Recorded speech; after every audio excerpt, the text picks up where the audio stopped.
learned a couple of things we did. One of the things that, as Mike talked about thinking out of the box, and when he mentioned Mark Gurman, then went up the 8th District a couple blocks and found the car involved in the robbery. This case was solved, and as I said, it's still going on. The investigation is still going on, but this case started with robbery that happened at 6 o'clock in the morning. By 7 o'clock in the morning, a young woman's driving north on North Newstead and sees an ATM Solutions van pulling out of an alley. And she notices the window's broken and the side view mirror's hanging off. And she thinks, that's weird. All right. Right behind that pulls in a black Charger. And as she rolls on about 2 blocks, the black Charger whips around her and follows the van, and it goes off.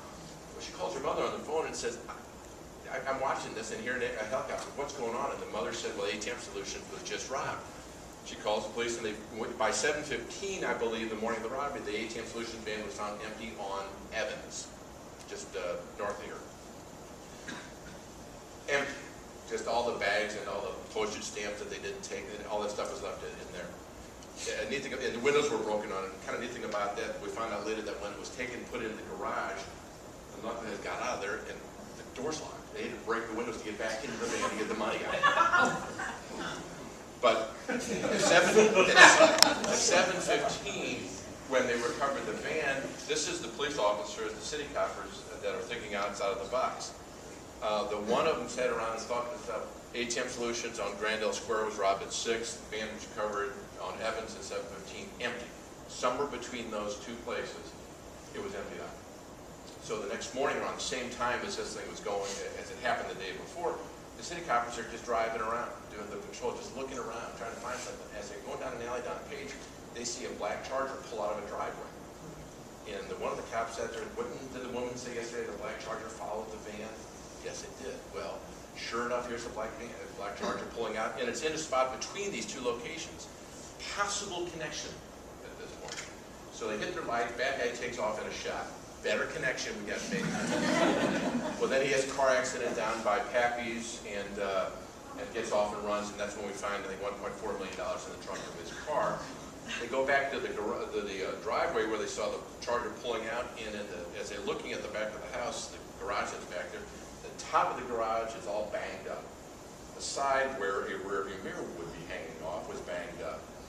And that's when they looked at the trash can right behind them. They found one of the side view mirrors in the trash can that when it fell up, when they drove into the garage, again, right before they locked everything in the car, they wouldn't fit, so they just drive through and banged up the garage door, which was a good indicator that this van was in that garage because it was all in the 2 spots were banged up.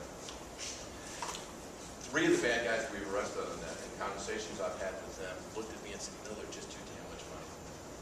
When they got into the place, they drove there in a smaller, I think it was a Grand Prix or something. 4 guys in the Grand Prix, and they got in there, and there were piles of money. And they said, we can't fit it all in the car. And that's why they decided to steal the ATM Solutions van so they could put the money in the van.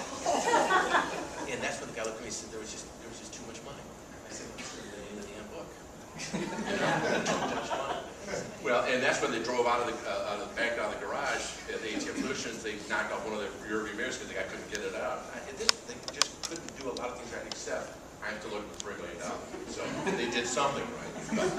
But there's just an example of the transfer of a state's robbery case into the federal system. And it isn't there because we will do a better job. It's in there because at the time that we were working with the St. Louis City Police Department, and it started to exponentially grow to Milwaukee, to Houston, to Atlanta, and other places like that. We actually had a bad guy got arrested in Oklahoma.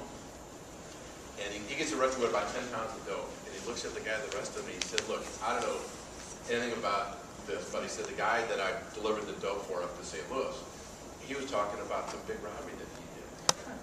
And so they go backtrack, and he said, look, this is where the guy lives. I don't know the name of the street. And so they sit with him on Google Maps, and they retrace his driving route backwards from where he was arrested to Houston.